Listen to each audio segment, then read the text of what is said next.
오늘 주시는 말씀 구약성경 159페이지 레위기 10장에 있는 말씀입니다. 구약성경 159페이지 레위기 10장 1절에서 2절까지 그리고 6절 그리고 9절에서 11절까지 이렇게 세 부분을 보도록 하겠습니다. 먼저 레위기 10장 1절에서 2절까지의 말씀 우리 같이 읽겠습니다. 시작. 아론의 아들 나답과 아비후가 각기 향로를 가져다가 여호와께서 명령하시지 아니하신 다른 불을 담아 여호와 앞에 분향하였더니 불이 여호와 앞에서 나와 그들을 삼키매 그들이 여호와 앞에서 죽은지라. 6절 말씀 읽겠습니다. 시작. 모세가 아론과 그의 아들 엘르아살과 이다말에게 이르되 너희는 머리를 풀거나 옷을 찢지 말라. 그리하여 너희가 죽음을 면하고 여호와의 진노가 온 회중에게 미침을 면하게 하라. 오직 너희 형제 이스라엘 온 족속은 여호와께서 치신 불로 말미암아 슬퍼할 것이니라. 9절에서 11절까지 읽습니다. 시작. 너와 네 자손들이 회막에 들어갈 때에는 포도주나 독주를 마시지 말라. 그리하여 너희 죽음을 면하라. 이는 너희 대대로 지킬 영영한 규례라. 그리하여야 너희가 거룩하고 속된 것을 분별하며 부정하고 정한 것을 분별하고 또 나 여호와가 모세를 통하여 모든 규례를 이스라엘 자손에게 가르치리라. 하나님의 말씀입니다. 아멘. 자, 오늘 레위기 10장의 말씀 참 너무도 두렵고 떨리는 말씀입니다. 요 바로 앞장 레위기 9장에서는 이제 아론이 최초의 대제사장으로 임명을 받고 백성들을 위해서 제사를 드렸던 그 장면이 기록되어 있고요. 이제 10장에서는 아론의 아들들 중에서 일반 제사장의 역할을 했던 아들들이 있는데 특별히 첫째 아들 나답과 둘째 아들 아비후가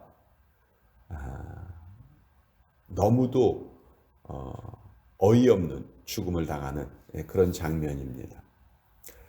10장 1절에 보면 아론의 아들 나답과 아비후가 각기 향로를 가져다가 여호와께서 명령하시지 아니한 다른 불을 담아서 여호와 앞에 분향하였다.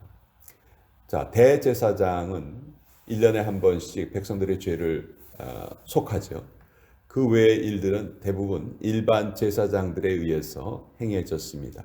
일반 제사장들이 하는 일은 특별히 성막 안에서 봉사하는 일 중에서 일반 백성들이 들어갈 수 없는 곳이 있었어요. 바로 그곳이 성소입니다. 성소. 지성소는 대제사장이 들어갈 수 있고 성소는 일반 제사장들이 들어가는데 성소 안에 여러 가지의 성구들이 있었어요. 그 중에서 분향단이 있었고요. 매일 향을 피우는 분향단이 있었고 또 촛대가 있었습니다. 항상 불을 밝혀놓는 촛대가 있었고 또 진설병을 놓는 떡을 놓는 떡상이 있었어요. 이런 것들을 떡상의 떡을 일주일마다 한 번씩 새 것으로 교체하고 또 분향단의 향이 1년 365일 하루 종일 그러니까 매일매일 그 분향단의 향을 피워야 했고요. 또 촛대 역시 늘 불을 밝혀야 했습니다. 이것은 일반 백성들이 들어갈 수 없는 곳이었기 때문에 제사장들이 늘 이 일을 해야만 했었죠. 또 이것 말고도 매일 아침과 저녁에 어린 양 한 마리를 죽여서 번제를 드려야 했습니다. 이것이 항상 드리는 번제다 해서 상번제 이렇게 불렀어요. 이런 것들이 일반 제사장들이 매일매일 해야 하는 임무였어요.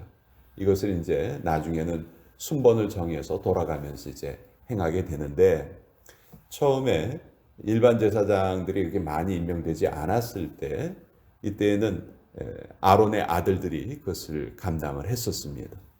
그런데 하나님께서 모세에게 알려주신 그 법규 중에서 이 분향단에 불을 피울 때, 또 촛대에 불을 피울 때 그 불은 반드시 번제단에 있는 불만을 사용하게 하셨어요. 그리고 번제단에 있는 불도 늘 꺼지지 않고 타오르게 그것을 관리하는 것도 제사장의 임무였어요. 그런데 여기에 1절에 보면 여호와께서 명령하시지 아니하신 다른 불을 담아서 분향하였다. 그러니까 하나님이 분명히 법을 알려주셨는데 그 법을 어긴 것이죠. 왜 어겼을까요? 자기의 편리함 때문에 아마 그랬을 것 같아요. 야, 뭐 귀찮게 그 번제단까지 가냐. 그냥 우리 다른 불을 쓰자. 이렇게 했던 것 같아요. 사실 불은 다 똑같은 불이잖아요. 불이 뭐 이곳에서 온 불과 저곳에서 온 불의 종류가 다르고 그렇지 않잖아요. 불을 탈 때는 다 똑같이 타기 때문에 얼마든지 이런 편리한 생각을 할 수가 있었던 것이죠. 그런데 이것에 대한 벌은 정말 너무너무 큰 벌을 당한 것이죠. 우리가 이것을 통해서 알 수 있는 것들이 있어요. 하나님 앞에 선다는 것은 정말 두렵고 무서운 일이라는 거예요.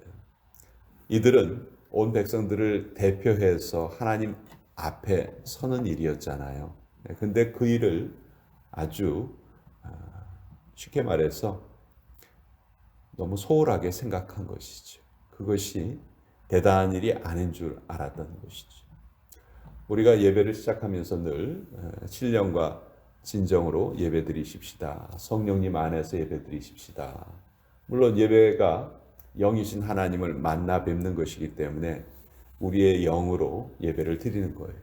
그러나 예배를 드릴 때 우리의 복장이라든지 태도라든지 이런 것도 전혀 중요하지 않다. 이렇게 말할 수 없을 거예요. 그렇죠? 그럼 복장도 좀 단정하게 하고 마음가짐도 바르게 하고 그러고 예배를 드려야 그 예배를 하나님이 기쁘게 받으신다. 우리가 그 정도는 알 수 있죠. 그런 면에서 오늘 이 나답과 아비후가 저지른 잘못은 아주 큰 잘못이었고 이것이 어떻게 증명이 되냐 하면 우리가 읽은 6절에 보면 아론에게 아들이 4명이 있었어요. 근데 그 4 아들들 중에서 첫째 아들과 둘째 아들이 이렇게 어처구니 없는 죽음을 당했습니다. 그런데 하나님께서는 이 일에 대해서 절대로 슬퍼하지 말아라. 이렇게 명령을 하시는 거예요. 머리를 풀거나 옷을 찢지 말아라. 그리하여 너희가 죽음을 면하고 만약 이렇게 하면 너희도 죽을 것이다. 아주 정말 너무너무 무서운 그런 명령이시죠. 자, 이것에 대해서 구체적으로 어떤 잘못을 저질렀는지 1절에는 명확하게 나와 있지 않지만 우리가 읽은 그 구절을 보면요. 우리가 짐작을 할 수가 있어요. 너와 네 자손들이 회막에 들어갈 때에는 포도주나 독주를 마시지 말라. 나답과 아비후가 죽은 다음에 하나님께서 이 명령을 하시거든요. 그러니까 이 명령을 통해서 우리가 추측할 수 있는 것은 나답과 아비후가 술에 취한 채로 이 제사장의 직무를 행했다는 것이죠. 정말 말도 안 되는 이야기죠. 목회자가 예배를 인도해야 하는데 술이 잔뜩 취해서 강대상에 올라왔다. 이건 뭐 있을 수 없는 일이죠. 그와 비슷한 일이 벌어졌다는 거예요. 그러니까 참 너무너무 참 무엄한 일이죠. 그런데 저는 단지 이것 때문에 이들이 죽었을까? 이것은 그냥 겉으로 드러난 하나의 이유였고 사실은 나답과 아비후가 이 일 말고도 하나님을 제대로 섬기지 않는 여러 가지 삶의 정황이 있지 않았을까? 다른 건 다 잘했는데 이거 하나 잘못했다고 하나님께서 이들을 벌하셨을까 하는 그런 생각도 좀 들고요. 또 성경에 보면 하나님이 한없이 자비로우신 분이시지만 어떤 때는 너무너무 엄하신 모습을 우리에게도 보여주세요. 특별히 어떤 일의 시작이라든지 어떤 중요한 일의 전환이라든지 이런 때는 하나님이 좀 더 엄격하신 모습을 보여주십니다. 이스라엘의 첫 번째 왕이 사울 왕이었죠. 두 번째 왕이 다윗 왕이었습니다. 사울 왕은 하나님께 버림을 받아요. 그 버림받는 이유가 두 가지예요. 첫째는 아말렉 족속을 진멸하라고 했을 때 그 좋은 짐승들을 다 죽이지 않고 몰래 빼돌렸죠. 이것이 첫 번째 죄예요. 두 번째 죄는 제사를 드려야 하는데 블레셋하고 싸움을 하기 전에 제사를 드리고 이제 전쟁을 하려고 하는데 사무엘이 늦게 왔어요. 그러니까 사울 왕이 자기가 직접 제사를 드렸습니다. 이 두 가지 죄예요. 이 두 가지 죄 때문에 사울은 왕의 자리에서 버림을 받습니다.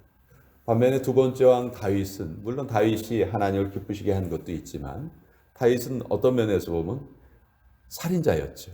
그렇죠? 그리고 그 살인을 숨기려고 완전 범죄를 꾀하죠.